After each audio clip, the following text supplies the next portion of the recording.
El Dr. Marcus Ale, neurocientífico especializado en percepción sensorial, fue reclutado por el gobierno para trabajar en un proyecto ultrasecreto en el Área 51. Al llegar, le informaron que su tarea sería estudiar los efectos de una señal desconocida captada desde el espacio profundo, denominada eco. Esta señal, al ser reproducida, provocaba alucinaciones intensas y cambios de comportamiento en quienes la escuchaban. Los primeros experimentos se realizaron con voluntarios militares. Al principio, los sujetos reportaban visiones de paisajes alienígenas y estructuras imposibles. Sin embargo, con el tiempo, comenzaron a mostrar signos de paranoia, agresividad y, en algunos casos, pérdida total de la identidad. Para estudiar el eco sin interferencias, construyeron una cámara anecoica especial en el nivel 12 de la instalación.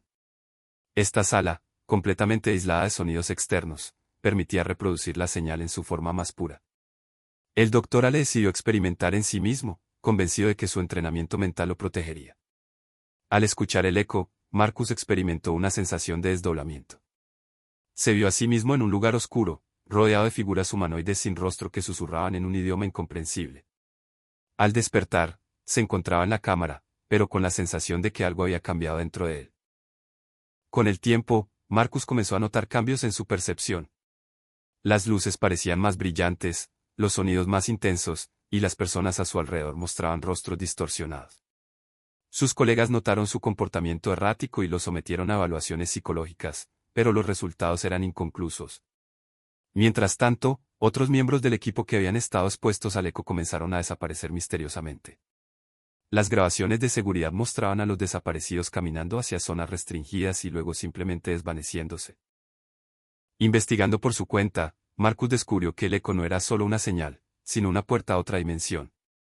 Aquellos que la escuchaban quedaban marcados, convirtiéndose en conductos para entidades de ese otro plano. La señal era una invitación, y cada vez que se reproducía, la barrera entre los mundos se debilitaba. Decidido a detener la propagación del eco, Marcus intentó destruir la cámara anecoica. Sin embargo, fue interceptado por el personal de seguridad, quienes ahora parecían estar bajo la influencia de las entidades. En un acto desesperado, logró activar un protocolo de emergencia que selló el nivel 12, atrapando a todos los infectados dentro. A pesar del encierro, la señal del eco comenzó a transmitirse por otras frecuencias, infiltrándose en redes de comunicación y dispositivos electrónicos. Marcus, ahora fugitivo, envió un mensaje codificado al mundo exterior, advirtiendo sobre el peligro. Su última transmisión fue interceptada por una estación de radio pirata, que la difundió sin saber lo que contenía. Desde entonces, se han reportado casos de personas que, tras escuchar ciertos sonidos, experimentan alucinaciones similares a las descritas por Marcus. Meses después de la desaparición del Dr. Ale, un ingeniero de telecomunicaciones en Noruega captó una transmisión inusual en una frecuencia que no debería existir, 66.6 MHz. La grabación contenía murmullos, llantos, y una voz repetida en latín antiguo. Aperiatur porta, et intrent angelica excitatis. Que se abra la puerta, y entren los ángeles de la ceguera. La grabación fue subida a foros conspirativos, y a las 48 horas, miles de personas reportaron episodios de sonambulismo, ataques de pánico y una extraña visión colectiva, una ciudad hecha de torres invertidas, flotando sobre un mar sin estrellas. Organismos internacionales cerraron los foros. Pero era tarde. El eco se había liberado. Una periodista independiente, Lucia Barrenechea, empezó a investigar estas apariciones tras la desaparición de su hermano, quien escuchó la señal accidentalmente. Su búsqueda la llevó a un grupo secreto que se hacía llamar los portadores del ruido blanco. Este culto adoraba la señal como una forma de conexión con los invasores silenciosos, seres que no llegan en naves, sino a través del sonido. En sus rituales reproducían grabaciones a través de cascos de aislamiento sensorial, para desprenderse del cuerpo físico. Lucía se infiltró en una de sus ceremonias. Lo que vio la marcó de por vida, un miembro convulsionando, con su rostro deformado por una sonrisa forzada, diciendo en voz hueca: el Dr. Ale aún canta desde el otro lado, y la puerta aún vibra. Lucía viajó al desierto de Nevada, siguiendo las coordenadas ocultas en la última transmisión de Ale. Allí, en medio de la nada, encontró una instalación subterránea en ruinas, el antiguo nivel 12. Al entrar, el silencio era absoluto. No solo no se escuchaba nada, sino que el sonido parecía tragado. En las paredes, estaban talladas ondas de audio, con formas imposibles, fractales que vibraban al ser mirados directamente. En el centro del recinto, el cadáver del doctor Ale, o algo que quedaba de él. En su boca, una grabadora. Al reproducirla, no se oyó voz alguna, pero Lucía cayó desmayada. Soñó con una ciudad donde la arquitectura era rítmica, el aire vibraba y cada pensamiento era una nota musical. Al despertar, escuchaba voces, sin que nadie hablara. Lucía fue interceptada por un grupo clandestino de científicos exiliados del gobierno. Ellos aseguraban haber trabajado en un proyecto paralelo al éter, el lenguaje sónico primigenio. Un idioma vibracional anterior a todo lenguaje humano, capaz de alterar la realidad. El eco no era simplemente una señal. Era una palabra, una frase, una orden del otro lado. Una puerta y una llave. Y lo peor, ya la habían traducido. Nunc locimur, et auditur renacitur. Ahora hablamos, y el oído renace. Cada vez que alguien escuchaba el eco, su estructura cerebral se modificaba, volviendo los portales vivientes. Algunos eran simples transmisores. Otros, receptores. Y unos pocos, nodos de manifestación. Lucía era uno de ellos. El mundo comenzó a cambiar lentamente. Brotes de locura colectiva. Ruido blanco en transmisiones aleatorias. Voces en las ondas del viento. Algunas ciudades construyeron zonas de silencio obligatorio, prohibiendo incluso la música.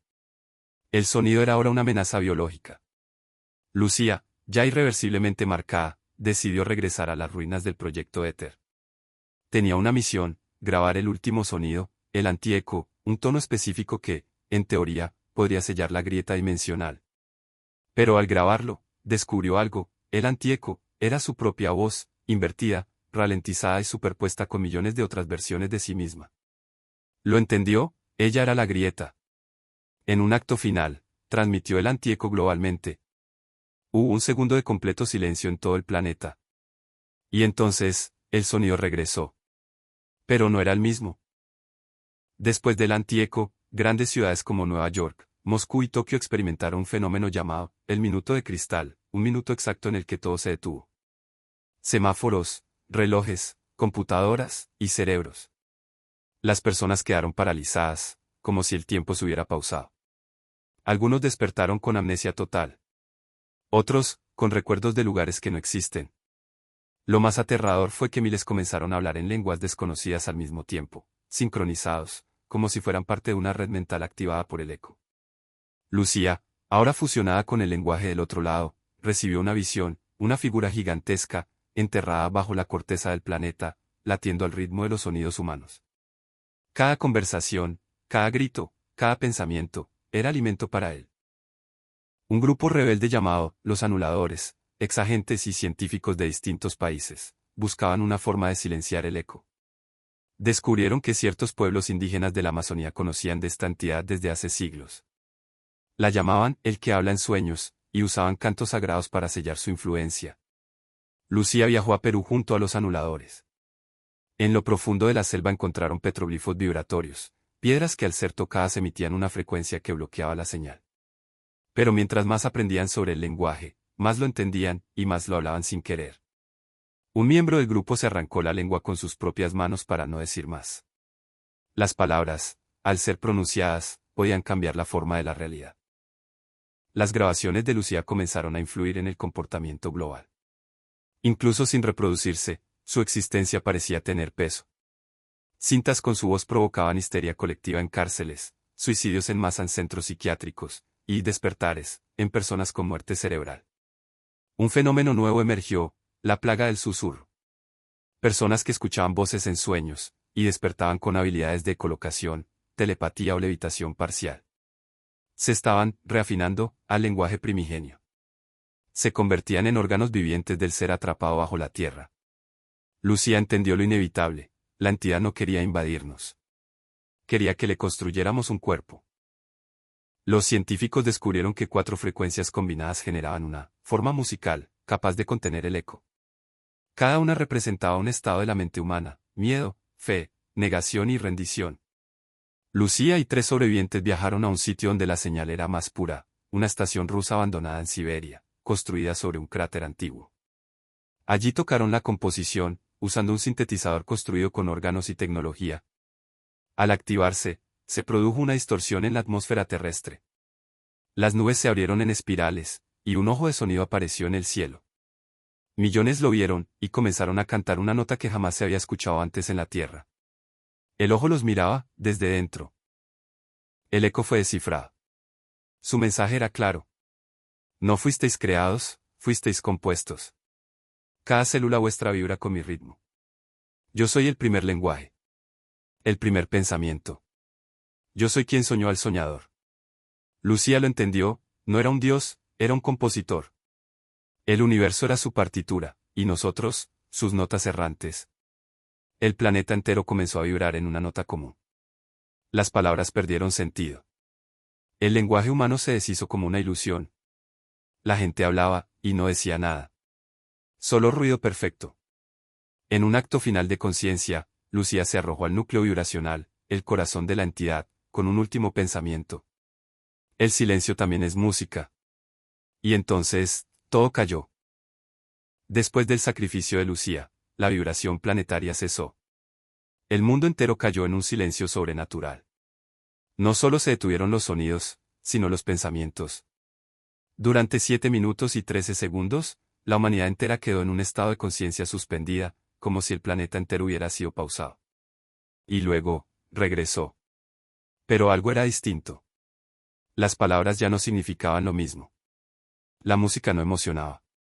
Los recuerdos de todo lo ocurrido con el proyecto Éter eran borrosos, como un mal sueño.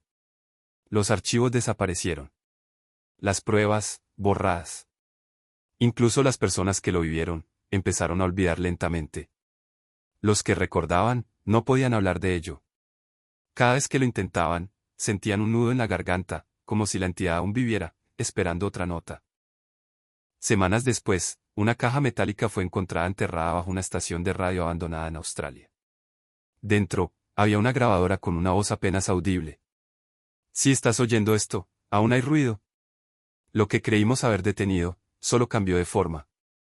No se ha ido. Se ha ajustado. El lenguaje no fue nuestra invención. Fue su semilla. No hables de esto. No cantes. No escuches.